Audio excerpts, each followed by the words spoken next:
월 옆에 교회, 그 옆에 성당이 동시에 찍힌 그 장면 하나로 외국인들이 멈춰섰습니다. 이게 가능한 나라라고? 라는 말이 댓글창을 뒤덮었습니다. 그런데 지금 이게 단순한 SNS 화제로 끝나지 않고 있어요. 일본 야후 뉴스, 일본 최대 익명 커뮤니티 5채널, 심지어 유럽 레딧까지 이 장면 하나가 퍼지면서 지금 전 세계가 한국을 다시 보기 시작했거든요. 오늘 이 이야기 끝까지 들으면 여러분도 아마 소름 돋을 겁니다. 일본 야후 뉴스에 한국 종교 공존 이야기가 올라온 게 몇 달 전이에요. 그런데 그 반응이 심상치 않았습니다.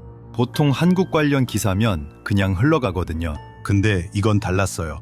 댓글이 수만 개가 쌓이기 시작했습니다. 그 중에서 좋아요 2만 개를 넘긴 댓글이 하나 있었는데요. 일본도 못하는 걸 한국이 하고 있다. 이건 인정해야 한다. 라고 적혀 있었습니다. 좋아요 2만 개요.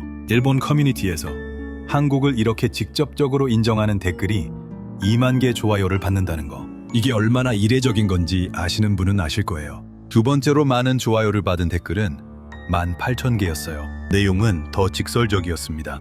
우리는 종교보다 눈치가 먼저인데 한국은 종교가 달라도 같이 산다 이상하다. 라고요. 일본인이 한국을 보면서 이상하다고 표현한 게 이번엔 비판이 아니라 충격의 표현이었던 겁니다. 자, 여기서 잠깐 멈춰야 해요. 왜 이게 이렇게 파장이 크냐면요. 세계 기준으로 종교는 갈등 제조기거든요. 유럽은 30년 전쟁, 십자군 전쟁, 종교 재판, 수백만 명이 다른 신을 믿는다는 이유 하나로 죽었습니다. 중동은 지금 이 순간에도 종교 갈등이 정치보다 강하게 작동하고 있어요. 수니파와 시아파, 이슬람과 유대교. 이 갈등은 수천 년째 현재 진행형입니다. 동남아도 마찬가지예요. 미얀마에서는 불교 민족주의가 소수 이슬람 집단을 학살했고, 인도는 힌두교와 이슬람 사이 충돌로 매년 수백 명이 죽습니다. 이게 세계의 표준이에요. 근데 한국은요, 서로 다른 종교가 같은 골목에서 공존합니다. 그냥 공존이 아니에요. 스님이 크리스마스 축하 메시지를 올리고 목사가 부처님 오신 날을 공개적으로 축하해요. 이게 이상한 일처럼 보이지 않는 나라가 한국이거든요. 그럼 여기서 자연스럽게 질문이 나옵니다. 왜 한국만 이게 가능한 거냐고요? 첫 번째 반전이 나옵니다. 사실 한국도 처음부터 평화로웠던 게 아니에요. 조선시대 천주교 박해, 이거 꽤 심각했습니다. 1801년 신유 박해, 1839년 기해 박해, 1866년 병인 박해. 이 세 차례만 합쳐도 수만 명의 천주교 신자들이 처형됐어요. 단순히 신앙을 가졌다는 이유로요. 그런데 여기서 중요한 포인트가 있어요. 이게 종교끼리 싸운 게 아니었다는 겁니다. 불교 신자가 천주교 신자를 죽인 게 아니에요. 국가 권력이 천주교를 탄압한 겁니다. 이 구조적 차이가 엄청나게 중요해요. 일본 커뮤니티에서 이 부분을 짚어낸 댓글이 있었어요. 일본은 종교가 아니라 시스템이 충돌하면 바로 분열된다. 한국은 다르다. 라는 댓글이었는데요. 이게 핵심을 정확하게 찌른 겁니다. 한국은 종교끼리 싸우는 구조가 아니라 외부 압력에 함께 대응하는 구조로 진화했어요. 이게 지금도 작동하는 한국 사회의 숨겨진 알고리즘입니다. 그렇다면 언제부터 이 구조가 본격적으로 만들어졌냐? 여기서 두 번째 반전이 터집니다. 바로 1919년 3.1 운동이에요. 이걸 그냥 독립운동으로만 알면 안 돼요. 삼봉운 운동의 가장 충격적인 사실은 개신교, 불교, 천도교 이 세 종교가 한 팀이 돼서 독립선언서에 함께 서명했다는 겁니다. 민족 대표 33인 중에 천도교 대표 15명, 기독교 대표 16명, 불교 대표 2명이 포함됐어요. 서로 다른 신을 믿는 사람들이 같은 문서에 이름을 올린 겁니다. 이게 세계사적으로 거의 없는 케이스예요. 보통은 종교가 다르면 협력 자체가 안 됩니다. 유럽에서 종교가 달랐으면 그냥 적이었거든요. 근데 한국은 달랐어요. 일본 커뮤니티에서도 이 부분에 충격을 받은 댓글들이 쏟아졌어요. 종교가 다른데 같이 나라를 지킨다고? 이해가 안 된다. 라는 댓글이 있었고, 일본은 조직이 나뉘면 끝인데 한국은 합쳐진다. 이게 무섭다. 라는 댓글도 있었어요. 무섭다는 표현 주목하세요. 위협이 무서운 게 아니라 이 연대의 구조 자체가 이해가 안 되니까 무섭다는 거거든요. 여기서 잠깐 여러분한테 물어볼게요. 한국의 이 구조, 그냥 우연히 만들어진 문화라고 생각하세요? 아니면 역사적 압박이 만들어낸 생존 전략이라고 보세요? 댓글로 의견 남겨주세요. 이 영상 알고리즘에도 진짜 중요하거든요. 계속할게요.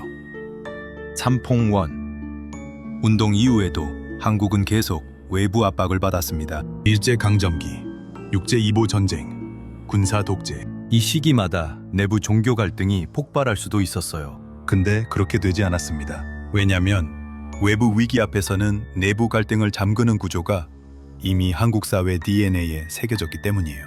이게 단순한 좋은 문화가 아니에요.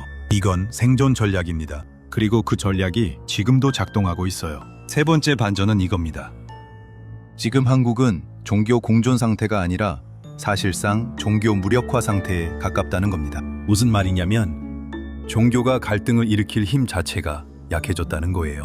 2023년 한국갤럽 조사에 따르면 한국인의 60%가 종교 없음이라고 답했습니다. 이 비율이 매년 늘고 있어요.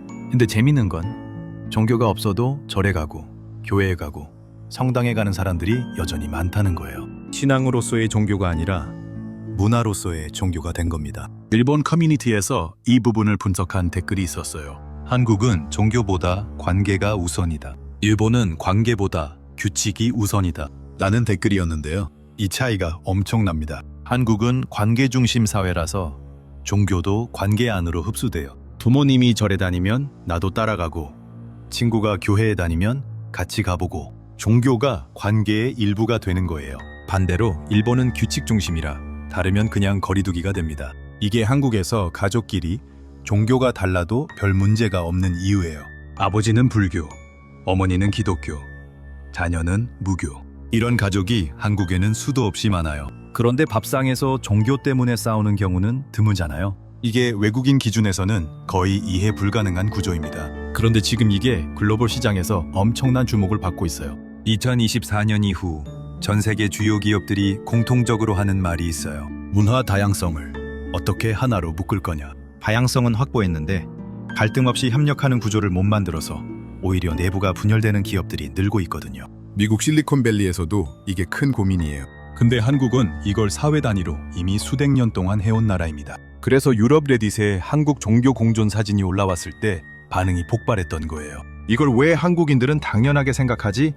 라는 댓글이 상단을 차지했고, 우리는 이걸 배워야 한다 라는 댓글도 수천 개의 공감을 받았습니다. 미국의 한 사회학 연구팀이 2024년에 발표한 논문에서도 한국을 주목했어요. 종교 다원주의 사회에서 갈등 최소화에 성공한 사례 연구로 한국을 집중 분석했는데, 논문의 핵심 결론이 한국의 종교 공존은 우연이 아니라 역사적 압박이 만들어낸 구조적 결과라는 거였어요.